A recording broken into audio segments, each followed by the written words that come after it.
So we were dealing with this question and said number one, I said, do you not remember the discussion that we had last week? And everyone's like, what discussion? Okay, so remember the price of a bond is inversely related to the interest rate. When the interest rate goes up, the price of a bond goes down. Okay? So if we expect that interest rates to go up, the price of bonds should go down. Okay. So number one, unlikely. Okay? You happy with that? Okay. Number two, Mr. Godan is scheduled to tour the Western world in a bid to sell South Africa as an investment destination. This is likely to increase investment in the country. If it increases, well, first of all, are you happy with that idea? You go there, you're trying to sell investment, you expect an increase in investment. This is likely to increase investment in the country. We expect, therefore, right, if we're increasing investment, we expect the savings curve in the loanable funds model to shift to the right. An increase in investment, does that shift the savings curve or the demand curve? The demand curve. So would we expect it to shift the savings curve? No. Can anyone remember what the outcome of that trip was? Yeah? Yeah. Yeah, so Godan went overseas, and then when he was overseas, he was about to give a big talk to investors, and he got recalled back to South Africa and fired. So we didn't get an increase in investment, suffice to say. Okay. Number three. South Africa's budget deficit is likely to increase despite Mr. Godan's attempts in arresting rampant government expenditure. It was such a wordy way of saying he's trying to decrease government spending. Okay? So if we decrease government spending, that's what he's aiming for, but it says here, actually, the deficit is going to go up anyway. Okay? So we've got an increase in budget deficit. If we've got an increase in a budget deficit, is that likely to shift the national savings curve to the left? A deficit? Sorry?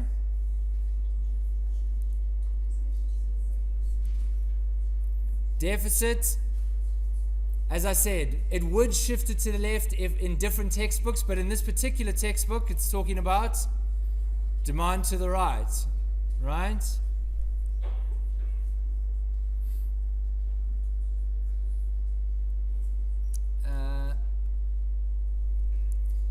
So is it likely to shift the national savings curve to the left? In terms of this particular textbook, no. Okay, number four. It is expected that by 2050, most of South Africa's mines will be depleted or unviable, assuming that the majority of South African workers have been employed in the mining sector. We expect the savings curve to shift to the right in light of this knowledge. Do these miners expect it? If the miners expect it, and they are the rational people saying, okay, we expect to be earning less in the future, then our savings should increase, right? So there's no option 4 only, but there is an option 3 and 4, right? So, which is why I just put an arrow here next to number 3. In terms of what the textbook describes, is your national savings likely to shift to the left? Not in terms of what this textbook describes, right?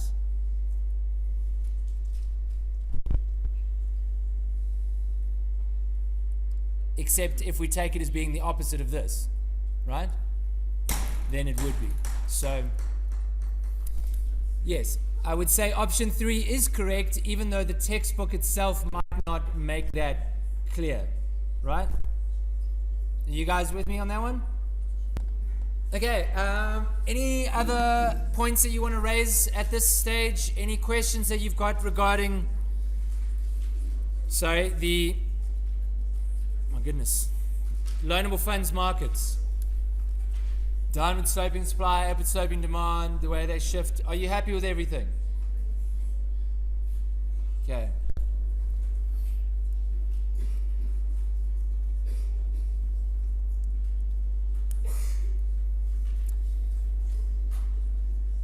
So we added government to the loanable funds market. Now we're going to add the rest of the world to our loanable funds market. So let's talk a little bit about international capital mobility. And when we're talking here about capital, we are talking about financial capital because we're talking about the loanable funds market.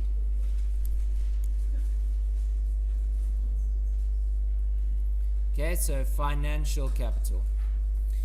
So first of all, lenders, which is the supply side of the market, want to earn the highest possible real interest rate, and they don't only need to invest in their own countries, so they can seek it out by looking everywhere in the world. You don't have to only invest if you have savings in your own country. You can invest your savings in other countries. Okay? Borrowers, which is to say the demand side of the market, want to pay the lowest possible real interest rates, and they can also seek it out by looking anywhere else in the world. They don't have to borrow funds from local savers. They can borrow funds from anyone. So because lenders are free to seek the highest real interest rate and borrowers are free to seek the lowest real interest rate, the loanable funds market can be considered as one big integrated loanable funds market, right? We don't just have to think of the local market. We can think of everyone having access to one huge big global market. The flow of funds into a country in which the interest rate is highest, and there will be a flow of funds out of those countries where interest rates are low. Okay? A country's loanable funds market connects with the global market through net exports. If a country's net exports are negative, the rest of the world supplies funds to that country, and the quantity of loanable funds in that country is greater than national savings. Or if a country's net exports are positive, the country is a net supplier of funds to the rest of the world, and the quantity of loanable funds in that country is less than national saving. What on earth does this mean? Okay, well, remember we took a look at this equation. If we import more than we export, we are borrowing from the rest of the world. Okay?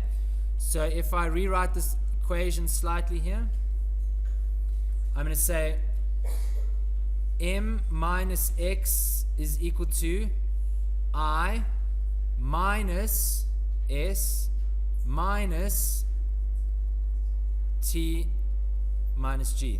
Okay? In other words, the quantity of investment minus savings by households minus savings from government must then be funded by savings from the rest of the world. In other words, we must be borrowing from the rest of the world. You happy with that? The quantity of investment, the amount that we spend on investment minus the amount that we've borrowed from households minus the amount that we've borrowed from governments must be equal to the amount that we borrow from the rest of the world. Are you happy with that? Yeah? Okay.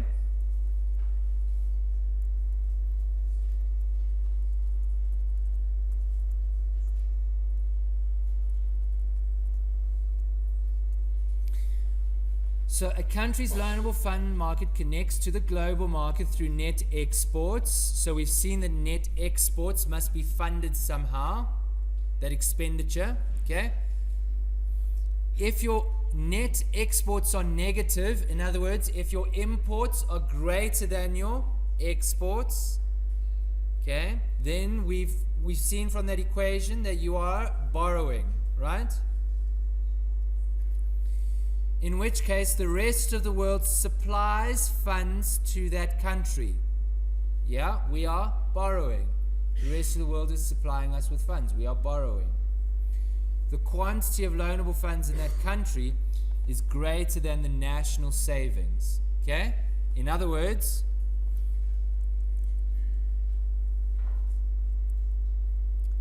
the total amount of loanable funds borrowed is I. National savings is less than I because we are borrowing as well from the rest of the world. Yeah? So the quantity of national savings is less than the total amount of loanable funds borrowed. If imports are greater than exports, we must be borrowing from the rest of the world.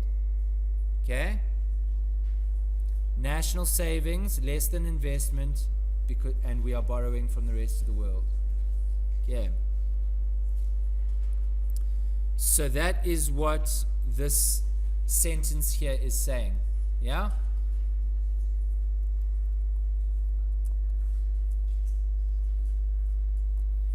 If we are borrowing from the rest of the world, net exports are negative. Net exports are negative. Then the level of investment, okay, minus national savings is positive. In other words, I is greater than S plus T minus G. Yeah? Country's net exports are negative. The rest of the world supplies funds to that country. Okay? And the quantity of loanable funds in that country is greater, so here's the quantity of loanable funds, than national savings. Here's national savings component. And then the second statement just says the reverse. If a country's net exports are positive, the country is a net supplier of funds to the rest of the world, and the quantity of loanable funds in that country is less than national savings. Okay. Any questions on that slide?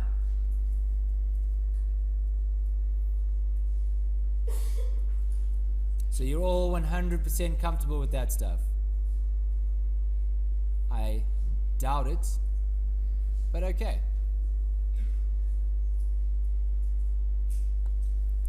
Cool. So then let's look at what the loanable funds market looks like in a circumstance like what is being described here. Okay. The demand for and supply of funds in the global funds market determines the world equilibrium real interest rate. Okay? So it's basically saying you can either borrow locally or you can lend to the rest of the world. And the rest of the world will be sort of an average interest rate, and that interest rate would be, in this example, let's say 5%. Now, if the interest rate at which you could borrow or lend in the rest of the world was 5%, but in our local economy, given the demand and supply, we would have an equilibrium of 6%, what would tend to happen? In other words, if 6% was our equilibrium level in our local market, but interest rates were lower in the rest of the world, what would happen? That's right. People that are wanting to borrow money would go to the rest of the world and borrow money from the rest of the world. Okay? So in other words, those that are borrowing money, so from the demand side, okay, would be able to borrow money at 5%. Okay? But in our local market, the quantity of loanable funds that would be supplied at 5% is less than the amount that would be demanded. Right? You happy with that idea? At 5% in our local market, the supply of loanable funds is less than the demand. Under normal circumstances, what would happen? Interest rates would go up. What happens instead when we have access to the rest of the world at that 5%? What happens to the difference here?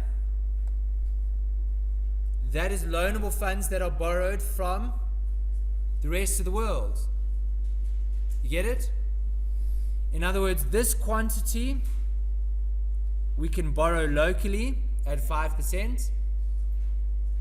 The difference between the amount demanded and the amount supplied is the amount that we would borrow from the rest of the world. Does that make sense?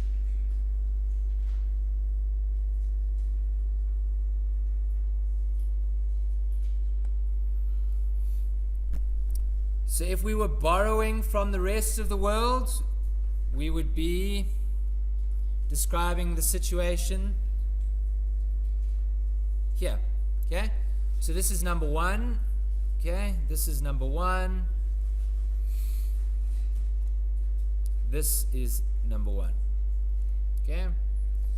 This is number two.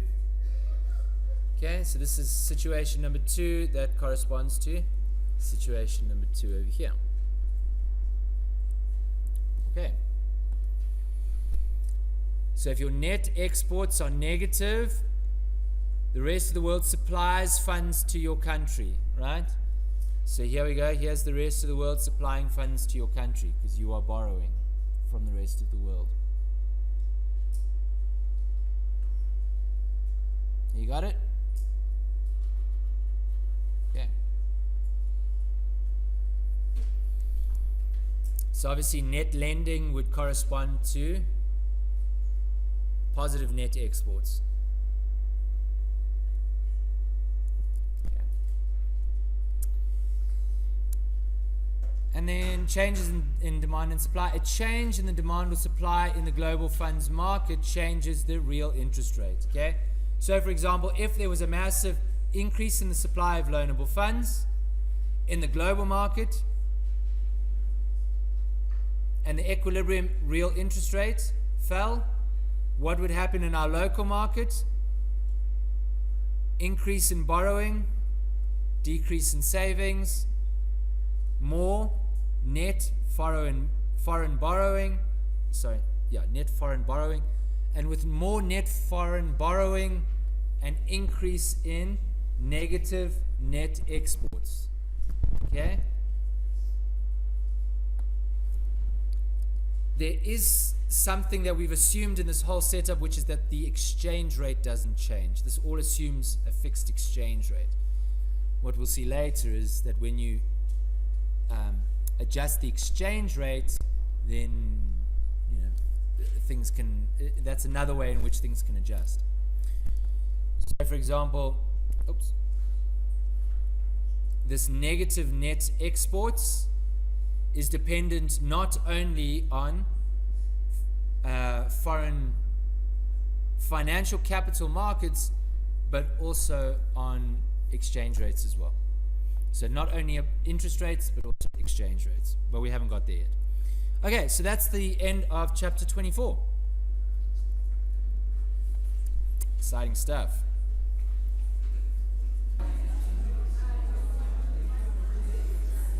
The end of chapter 24 is in fact not the end of the course.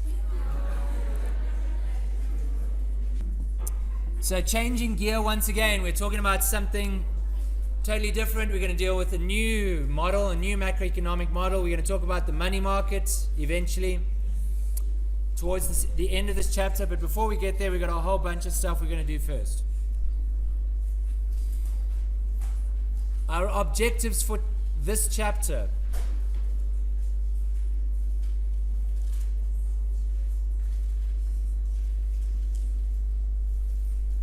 Okay, so the stuff we're going to do this chapter. We're going to define money and describe its functions. We're going to explain the economic functions of banks as well as other depository institutions. We're going to describe the structure and functions of the South African Reserve Bank. We're going to explain how the banking system creates money. We're going to explain what determines the demand for money as well as the supply of money and ultimately nominal interest rates. We're going to explain how the quantity of money influences the price level as well as the inflation rate in the long run. We're going to show the demand for money, the supply of money, and money market equilibrium in a graph. So we're going to see another model. This is the model of the money market.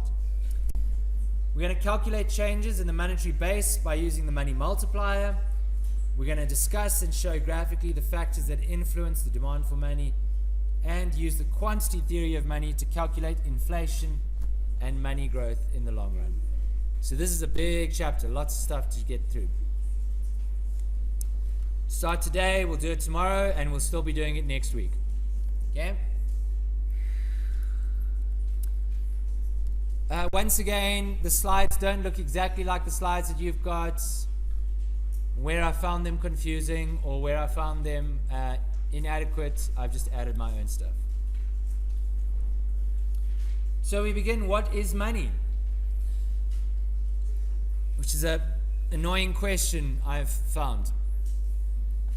What do you think money is? Can I get your opinions on this? Because, yeah. It's a social construct made to Yes? control us. Good God, okay. It's a social structure, a social construct designed to control us. Okay? Control me specifically. Humans in general, okay? Not bad. I like some of your discussion.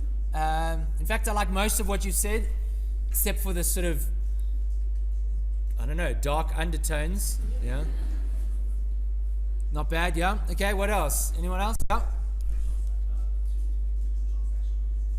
A tool for making transactions easier. Cool. Okay, yeah, I like that as well. I think both of those descriptions actually give us something very useful about understanding money. Okay, what else? Anyone else got anything to add? Nothing about lizard people or, I don't know, the moon being a spaceship or something.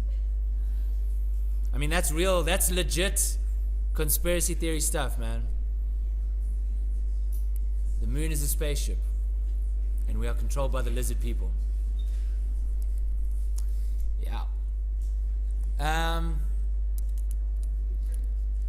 Okay, what about Bitcoin? Who understands what Bitcoin is? Anyone want to give me some sort of something about what is Bitcoin? Is Bitcoin money? I don't know. Someone tell me something about it. Sorry? It's an online currency, okay? So that means what? That it is money? Sorry? It is a money, but it's not a physical money. Okay? So what does it do? You use it to trade. So it's a transactional thing. Okay? Is Bitcoin better than other money? Yeah? Someone think so? Sorry? Okay. Is that true? I don't know. Is it not taxed? Okay. I suppose you can't be taxed if no one knows who owns it. So if no one knows that you own it, then yeah, you can't get taxed. That's, yeah, definitely. Okay. Yeah, one of the primary, what's the word? One of the primary drivers in the growth of Bitcoin as a transactional medium was transactions through the dark web. So drug deals, hits, kidnappings, that kind of stuff. Exactly because it is anonymous, yeah. Okay, what else? What else do you understand about money? And what it does, what it is? No? Yeah. A means to an end. Wow, that's deep, man. Okay. Alrighty. So let me get an idea here about your understanding of money. So I would like to buy someone's pen, and I have literally $200 here. Can I get an indication of how many people would be happy to accept these 200 rands for their pen? If they were to give me you guys would be happy? More than happy, right? Okay. Okay. I have a different proposition for you as well. I have a piece of paper here. I'm going to write the number 200 on it, and then give it to you for a pen. I want to know from you. Yeah, well, that's my question to you. What is the difference between these pieces of paper with some numbers and these pieces? This one has no value. So this is a piece of paper that I'm going to write. Well, I haven't got around to it, but my pen's in there. I need a pen first to write, right? So if I wrote 200 on here, what would be the difference between this piece of paper and the ones that are in my wallet? Yeah?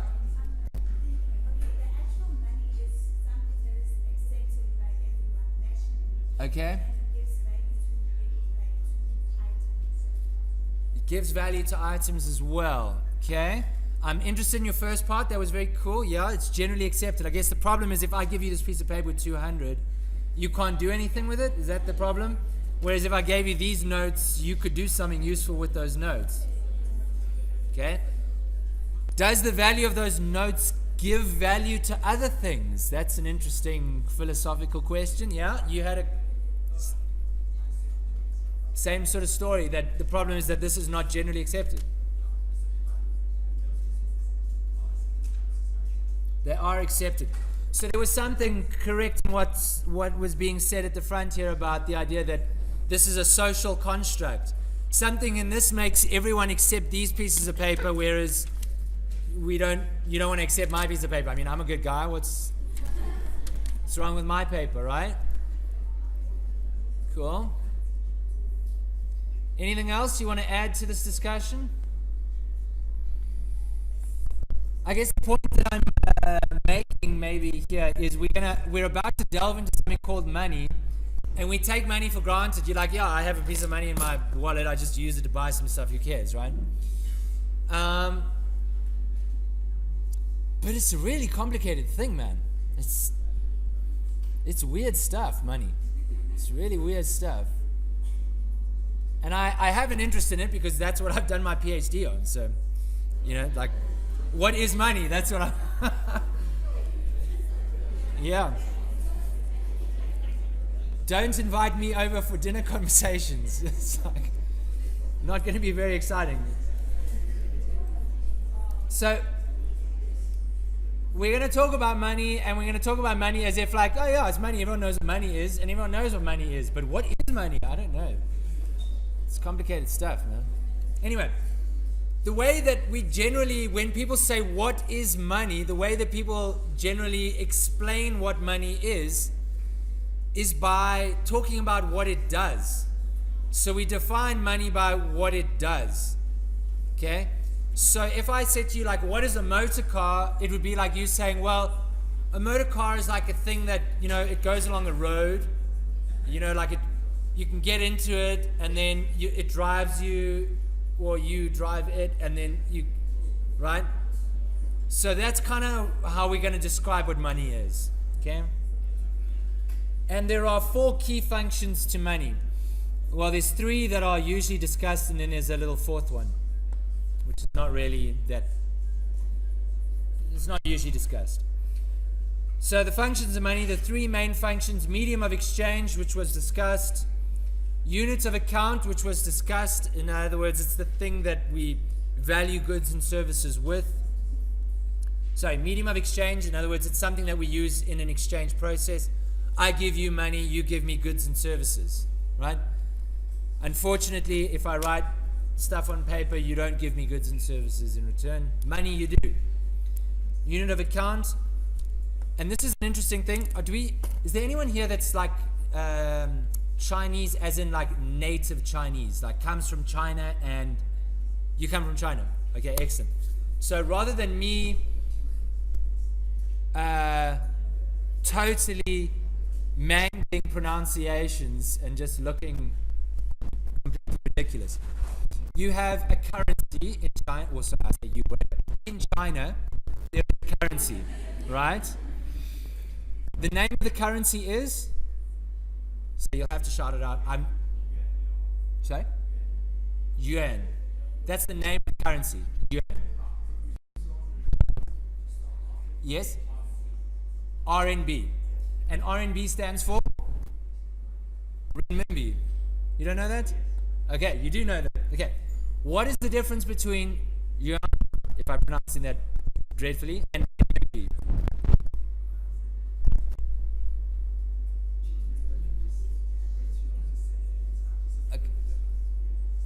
Okay. Is that the only distinction? Okay. So the way I understand it, and I could be wrong, and maybe you can find out for me, do some research, is, you know, like, so this is 100 rand, right? We use the term rand. The rand is the currency, and this thing is rands. This is rands, and the currency is rands. The way that I understand it working with the Chinese currency is renminbi is like the collective noun or the kind of abstract term for the thing that we call rand. That would be like renminbi. Whereas the actual thing is, yeah, you know, I think, in the Western world you just call it like what do they call it, like yuan or something, or anyway, I don't know what the hell the pronunciation is. Sorry? ZAR, correct. But ZAR stands for Rand, South African Rand, right? Whereas RMB doesn't stand for Rand, or however you pronounce it, right? It stands for renminbi. So, the way I understand it, again, just maybe you know people that know more about this than me. I just hear these things. There's like two different types of ways of dealing with Chinese currency. So anyway, the unit of account is the thing that we would call the rand, right? And as I understand it, like for example in China, that would be the renminbi, right? It's the thing that you value stuff in. Whereas the actual medium of exchange, the thing that I actually give people is notes and coins and stuff like that. That's also the rand. I think in China it has a different name though. And then of course the fact that I can hold money in my wallet and keep it there for a while before choosing to spend it means that my money is a store of value. Okay, so as a store of value, it means that I can carry value over time. What is the value of a store of value? Why is that useful? Why is a store of value useful? If you can imagine, tomatoes are also a store of value. They're just not a very good store of value, right? If I have tomatoes today and I choose not to eat them today because I want to eat them in 2 months' time, it's probably not going to work very well, right? Whereas if I take my tomatoes today and I sell them and convert them into rands, I can then use my rands in 2 weeks' time to buy tomatoes, or 2 months' time, whatever, to buy more tomatoes and then eat the tomatoes and have much better tomatoes than I would have had without the money. So store of value is very useful. The fourth thing is something called a standard of deferred payment. And a standard of deferred payment just basically means it's the thing that we also use to offset debts. So if you go to the bank and you have a bond and you need to repay your bond, you don't go to the bank and repay your bond with cattle or any other kind of goods. You repay your bond with money. Okay? So not only do we use it as an exchange medium, we also use it to settle debts. If I owe you something, I repay it with money. In a modern economy, it sounds a bit ridiculous to make a distinction between a medium of exchange and a standard of deferred payment, but if you follow the history of money and where it comes from, then those are two very distinct things. Debts can also be denominated in real goods and services. The fact that we denominate them in money is interesting in itself. So what do we actually use as money? There are two things which constitute money. There is currency, one, and there are deposits, two. So if I have money in my wallet here, this is currency, notes and coins. But in my bank account, I also have a number, a small number, and that's also money. Okay?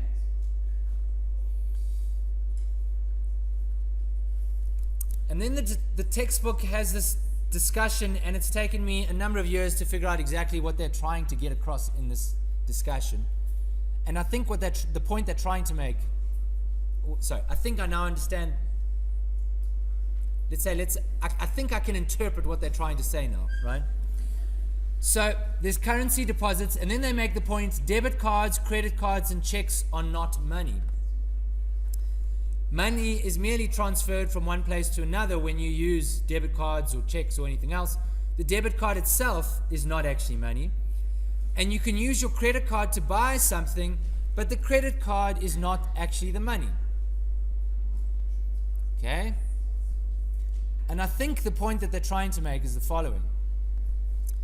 When you use a debit card, let's do this. Sorry, we're going back to accounting. I know accounting is dreadfully boring generally, but...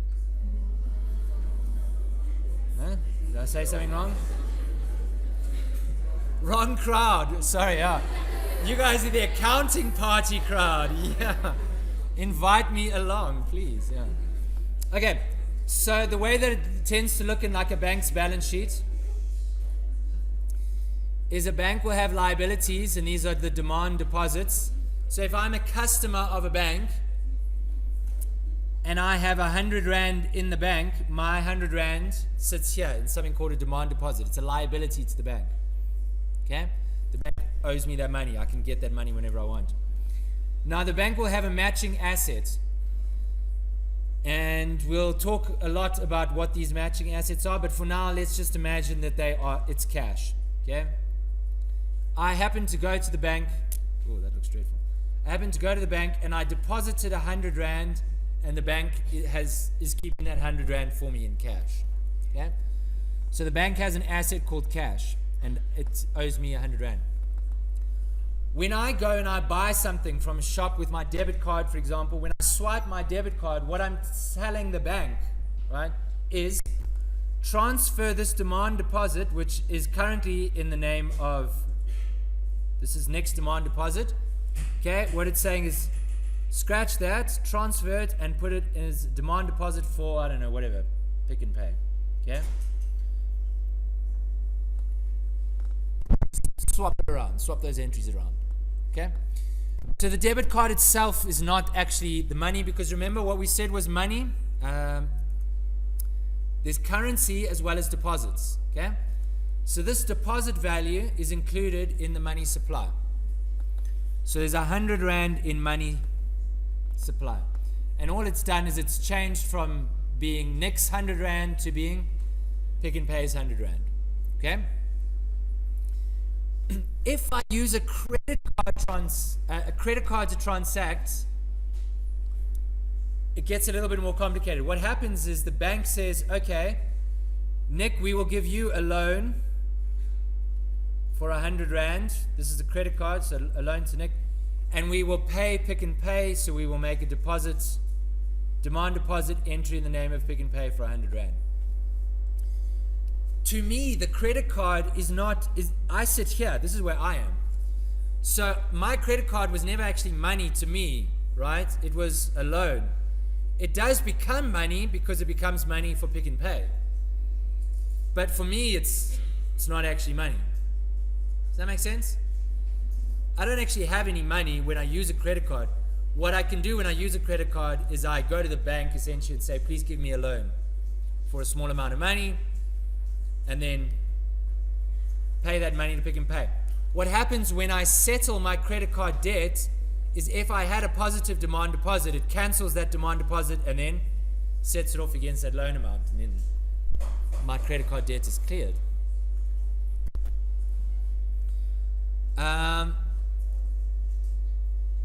So the credit card itself is not actually money. It's just moving money around. Checks do the same thing basically as what credit cards do. So I think that's what they're trying to explain in that little description that they give there, although, as I say, it's taken me a long time to figure out exactly what they're trying to say.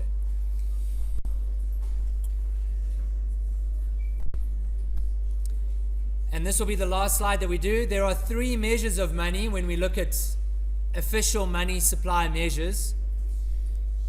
We talk about M0. We talk about M0 is not on the slide, but there's also an M0. M0 is the money base. And the money base is essentially just currency. After M0, you get something called M1. M1 is all currency plus all check deposits. Okay, so M1 is C plus D, right? So this is M1 as long as those deposits are demand deposits. Okay? So check deposits, this C plus D, it's demand deposits. Demand deposits. Then M2 says take M1 and add all other kinds of short and medium term deposits. So sometimes you can go to the bank and say, I want you to put my money in a 30-day call account. 30-day call account means I can't go and withdraw the money today. I have to give the bank 30 days notice before I can take that money. That would be a short-term deposit. You can get 30 day, 60 day, 90 day. Those are all short and medium term deposits. So when we add all of that in to our M1, then we get M2. Then M3, so M1 basically, it's currency, right? So that's M1. M0, is just currency. M1 is currency, M0 plus demand deposits. M0 plus demand deposits plus short-term deposits plus medium-term deposits, and then M3, M2 plus long-term deposits, right? So that's like 12-month fixed deposit is part of M3. Okay. So basically, if we're talking about liquidity, okay, and if we're moving from liquidity to illiquidity, okay, so as our liquidity is getting worse and worse and worse, we go from M0 down to I think in some countries they have like an M5 even. Anyway, the higher the M number, the less liquid your assets are basically. Okay, and we'll carry on this discussion tomorrow and do some examples and things like that. Some questions. If you got any questions, come down and we'll sort it out.